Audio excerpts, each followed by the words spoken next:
اور آہستہ آہستہ یہ بچہ مدینہ کے اندر مشہور ہونے لگا، اور مدینہ کے اندر اس نے اپنے اوپر وہی آنے کا دعویٰ کر دیا، اور یہ بچہ لوگوں کے ساتھ عجیب و غریب اور پر اسرار باتیں کرنے لگا۔ جب اس کی ماں کو یہ علم ہوا تو اس کی ماں حضور پاک صلی اللہ علیہ وسلم کی خدمت میں آئی اور اپنے بیٹے کا سارا حال نبی پاک صلی اللہ علیہ وآلہ وسلم کو بتایا، اور اس بچے کی ماں حضرت محمد صلی اللہ علیہ وسلم سے گزارش کرنے لگی کہ آپ اس بچے کا معائنہ کریں کہ یہ کیا کر رہا ہے۔ ایک دن آپ صلی اللہ علیہ وآلہ وسلم صحابہ کرام کے ہمراہ اس بچے کا معائنہ کرنے کے لیے اس کے گھر کی طرف روانہ ہوئے، تو آپ نے راستے میں اس بچے کو انصار بچوں کے ساتھ کھیلتے ہوئے دیکھا۔ اس بچے کا نام ابن سیاد تھا۔ اس وقت آپ صلی اللہ علیہ وسلم کے ساتھ عمر بن خطاب رضی اللہ تعالیٰ عنہ اور دیگر صحابہ کرام بھی موجود تھے۔ اس وقت ابن سیاد بلوغت کے قریب تھا لیکن جوان نہیں ہوا تھا۔ آپ صلی اللہ علیہ وآلہ وسلم اس کے قریب گئے اور اس کو پتہ بھی نہیں چلا۔ آپ صلی اللہ علیہ وسلم نے اس کی کمر پر ایک ضرب لگائی اور ابن سیاد سے فرمایا، کیا تم گواہی دیتے ہو کہ میں اللہ کا رسول ہوں؟ تو ابن سیاد نے آپ صلی اللہ علیہ وسلم کی طرف دیکھا اور کہا کہ میں گواہی دیتا ہوں کہ آپ اللہ کے رسول ہیں۔ پھر ابن سیاد نے آپ صلی اللہ علیہ وسلم سے کہا، کیا آپ گواہی دیتے ہیں کہ میں اللہ کا رسول ہوں؟ تو آپ صلی اللہ علیہ وسلم نے ابن سیاد کو چھوڑ دیا اور فرمایا کہ میں اللہ اور اس کے رسول پر ایمان لایا۔ اس کے بعد آپ صلی اللہ علیہ وسلم نے ابن سیاد سے پوچھا کہ تو کیا دیکھتا ہے؟ تو ابن سیاد نے کہا کہ میں سمندر پر عرش دیکھتا ہوں۔ تو اس وقت آپ صلی اللہ علیہ وسلم نے ارشاد فرمایا کہ وہ ابلیس کی چال ہے۔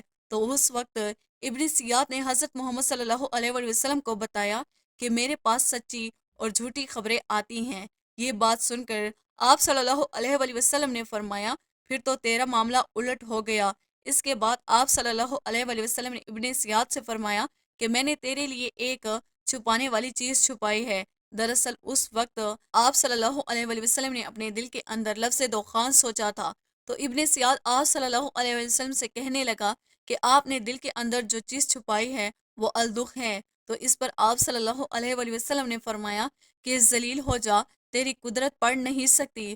اس وقت حضرت عمر رضی اللہ تعالیٰ عنہ نے فرمایا کہ اگر آپ مجھے اجازت دیں تو میں اس کی گردن اڑا دوں۔ اس وقت آپ صلی اللہ علیہ وآلہ وسلم نے ارشاد فرمایا کہ اسے چھوڑ دو، اگر تو یہ سچا ہو تو اسے قتل نہیں کر سکتا، اور اگر یہ جھوٹا ہے تو اسے قتل کرنے میں کوئی بھلائی نہیں۔ دوستو، مدینہ کے لوگ ابن سیاد کے بارے میں کہا کرتے تھے کہ بعض شیاطین اس کے پاس آتے تھے اور اسے عرش الہی کی خبریں دیا کرتے تھے، جبکہ آپ صلی اللہ علیہ وآلہ وسلم نے ابن سیاد کے بارے میں سکونت اختیار کی ہے، کیونکہ آپ صلی اللہ علیہ وسلم کی طرف یہ وحی نہیں کی گئی کہ ابن سیاد کی حقیقت کیا ہے، جبکہ بعض لوگ ابن سیاد کو ہی دجال مانتے ہیں، اور چند صحابہ کرام کا خیال بھی یہی تھا۔ اور ایک دوسری روایات میں ملتا ہے کہ حضرت عمر رضی اللہ تعالیٰ عنہ آپ صلی اللہ علیہ وآلہ وسلم کے سامنے ابن سیاد کو دجال کہا کرتے تھے، لیکن آپ صلی اللہ علیہ وآلہ وسلم نے نہ ہی اسے بات کا اقرار کرتے اور نہ ہی انکار کرتے۔ دوستو، ابن سیاد کے اندر ایسی ہی بہت ساری نشانیاں موجود تھی جو کہ ہو بہو دجال کی نشانیاں تھی۔ یہی وجہ ہے کہ اس دور کے اندر صحابہ کرام بھی ابن سیاد کو دجال کہا کرتے تھے، اور بعض مفسرین کا یہ کہنا ہے کہ ابن سیاد ہی وہ شخص ہے جو قیامت کے قریب دجال بن کر ظاہر ہوگا۔ حضرت ابو سعید خضری رضی اللہ تعالیٰ عنہ بیان کرتے ہیں کہ ابن سیاد مجھ سے کہنے لگا کہ میں دجال کے ماں باپ کو بھی جانتا ہوں اور دجال کو بھی جانتا ہوں۔ تو اس وقت حضرت ابو سعید خضری رضی اللہ تعالیٰ عنہ نے ابن سیاد سے کہا کہ کیا تو اس بات کو پسند کرے گا کہ تو ہی دجال ہو؟ تو اس وقت ابن سیاد نے کہا، اگر مجھے دجال بنا دیا گیا تو میں اس بات کو پسند نہیں کروں گا کہ میں دجال بنوں، یعنی میں دجال بننا پسند کروں گا۔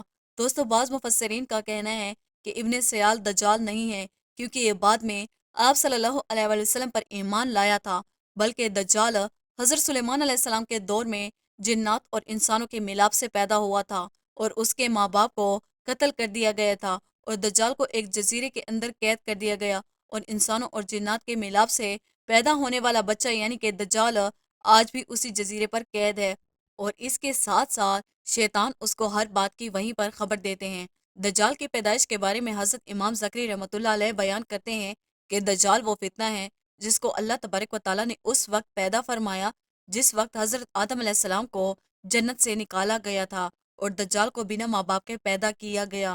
دوستو، حقیقت تو یہ ہے کہ دجال قیامت کے قریب ظاہر ہوگا، اور اس کی جو جو نشانیاں ہوگی وہ آپ صلی اللہ علیہ وآلہ وسلم کے حدیث میں واضح طور پر مل جاتی ہیں، لیکن یہ دجال کہاں ہے، اور یہ کہاں سے آیا، اور یہ کیسے پیدا ہوا، اور اس کے ماں باپ حقیقی طور پر کون ہیں، اس کے بارے میں کسی کو کوئی علم نہیں ہے۔ اس کا علم صرف اللہ تبارک و تعالیٰ کی ذات کے پاس ہے۔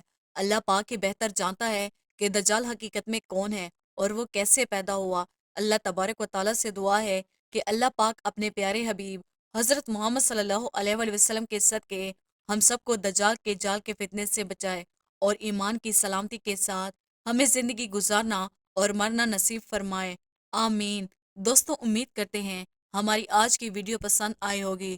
ویڈیو کو لائک اور سبسکرائب کرنا نہ بھولیے گا۔